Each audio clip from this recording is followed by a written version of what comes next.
امریکہ کے سینکشن ایسے ہی ہوتے ہیں، جس طرح ایک شیر اپنے شکار کو کھانے سے پہلے اس کی گردن کو اپنی دانتوں میں دبوچ کر اس کے مرنے کا انتظار کرتا رہتا ہے تاکہ پھر اسے آرام سے کھا سکے۔ آخرکار امریکہ کی سینکشن کے بعد عراق کے حالات اتنا خراب ہو گئے کہ یہاں پہ صدام حسین کو اس کی زندگی کا سب سے بڑا دھچکا ملا۔ اچانک ایک دن صدام حسین کے 2 بڑے جنرل عراق کو چھوڑ کر فرار ہو گئے، اور کچھ ہی دنوں کے بعد یہ جنرل پوری دنیا کی ٹی ویوں کے سامنے آئے اور کہا کہ صدام حسین ایک بہت ہی ظالم ڈکٹیٹر ہے اور سب بڑی کنٹریز کو مل کر صدام حسین کو اس کے تخت سے ہٹانا چاہیے، اور ساتھ ہی بہت خطرناک باتیں کہیں کہ صدام حسین کا ارادہ یہ ہے کہ وہ عراق کے لیے ایٹم بم بنائے۔ ان جنرل کی باتوں کی وجہ سے صدام حسین کو بہت دکھ ہوا، کیونکہ یہ صرف جنرل نہیں تھے بلکہ یہ دونوں جنرل صدام حسین کی بیٹیوں کے شوہر بھی تھے۔ لیکن اب جب صدام حسین کے دامادوں نے ان کے خلاف باتیں کی تو امریکہ کو اس کا بہانہ مل گیا کہ صدام حسین کو کیسے اور کب ہٹانا ہے۔ صدام حسین نے اپنے دامادوں کی بغاوت کے بعد بھی ان کو ایک میسج بھیجا کہ میں تم دونوں کو معاف کرنے کے لیے تیار ہوں، لیکن جیسے ہی ان کا جہاز عراق لینڈ ہوا تو صدام حسین نے ان دونوں کو حکم دیا کہ میری بیٹیوں کو طلاق دو، اور اس طلاق کے کچھ ہی گھنٹوں بعد ان دونوں کو مار دیا گیا،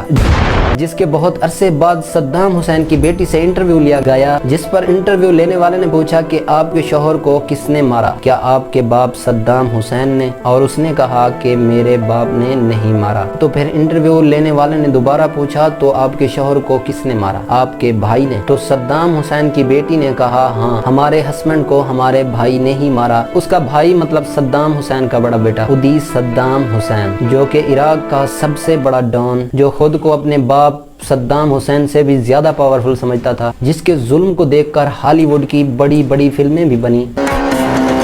جو عراق میں اپنے ٹارچر، ریپ اور بڑی بڑی پارٹیوں کی وجہ سے مشہور تھا، جو کبھی بھی کسی کو کڈنیپ کر لیتا تھا اور کوئی اسے کچھ بھی کہہ نہیں سکتا تھا۔ صدام حسین انہی حرکتوں کی وجہ سے اپنے اس بیٹے سے تنگ تھا، لیکن وہ کیا کرتا اسے کچھ کہہ بھی نہیں سکتا تھا، جس کے گیراج پر دنیا کی ہر لیگژری گاڑی بھی کھڑی تھی، اور کہا جاتا ہے کہ صدام حسین اپنے خفیہ کام اسی بیٹے سے کرواتا تھا، اس لیے اپنے بیٹیوں کو مارنے کا ٹاسک بھی صدام حسین نے اسی بیٹے کو دیا تھا، جس نے جا کر انہیں کچھ ہی گھنٹوں میں مار دیا۔ اب صدام حسین کے دونوں داماد مار تو گئے تھے، لیکن ان کی ہوئی باتیں اب بھی زندہ تھی۔ صدام کے کیمیکل اور ایٹم بم، اب صدام حسین پر امریکہ کو حملہ کرنے کا بہانہ مل چکا تھا، لیکن وہ بس کسی ایسے ایونٹ کا انتظار کر رہے تھے جسے وہ آسانی سے عراق پر حملہ کر سکیں، اور ایسا ہی ہوا۔ نئی صدی کے شروع ہوتے ہی امریکہ کے ورلڈ ٹریڈ سینٹر پر حملہ کیا گیا۔ امریکہ کے پریزیڈنٹ جارج بش نے بہت کوشش کی کہ کسی طرح وہ اس حملے کا الزام عراق کے صدام حسین پر لگا سکے اور پھر عراق پر حملہ کر کے امریکہ وہاں کے پورے ایل پر قبضہ کر سکے۔ بہت کوشش کرنے کے بعد بھی جب اسے کوئی ثبوت نہیں ملا تو اس نے مجبوراً عراق کو چھوڑ کر افغانستان پر حملہ کر دیا، لیکن اب مسئلہ یہ تھا کہ افغانستان امریکہ سے ہزاروں کلومیٹر دور ہے، اور امریکہ کو اپنے جہاز، ٹینک اور ٹرکس اتنے دور بھیجنے کے لیے ایک بار پھر ایل کی ضرورت تھی۔ اس لیے افغانستان پر حملے کے کچھ ہی عرصے بعد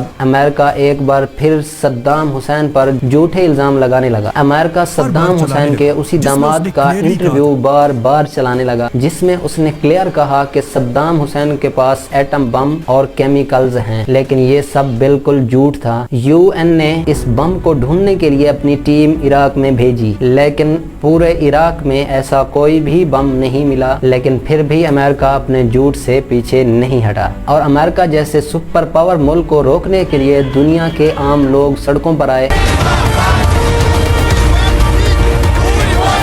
دنیا کی 600 سٹیز اور 3 کروڑ لوگوں نے مل کر امریکہ کے حملے پر پروٹیسٹ کی، جو آج تک دنیا کی تاریخ کا سب سے بڑا پروٹیسٹ تھا، لیکن امریکہ کو ان چیزوں کی کوئی پرواہ نہیں تھی۔ وہ عراق کے ایل کے پیچھے پاگل ہو چکا تھا۔ تو 2003 میں امریکہ کا پریزیڈنٹ اچانک ٹی وی پر آیا تو اس نے کہا کہ صدام حسین اور ان کے دونوں بیٹوں کے پاس صرف 2 دن کا ٹائم ہے کہ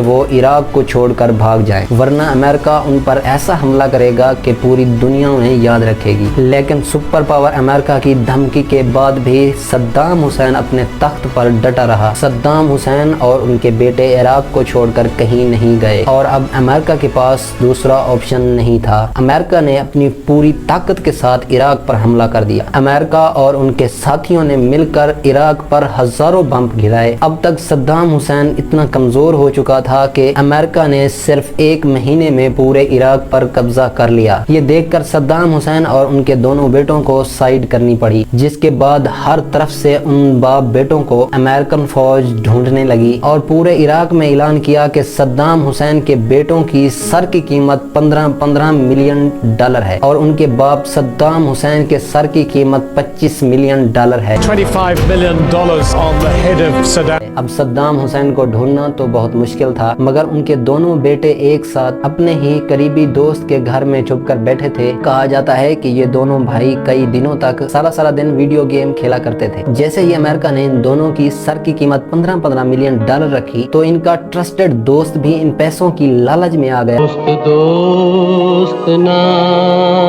اور اپنی دوستی کو بھول گیا۔ اس نے صدام حسین کے بیٹوں کو کہا کہ مجھے ایک ضروری کام سے کہیں جانا ہے۔ ان کا دوست سیدھا امریکہ کی CIA کے پاس گیا اور اس نے کہا کہ میرے پاس صدام حسین کے دونوں بیٹے ہیں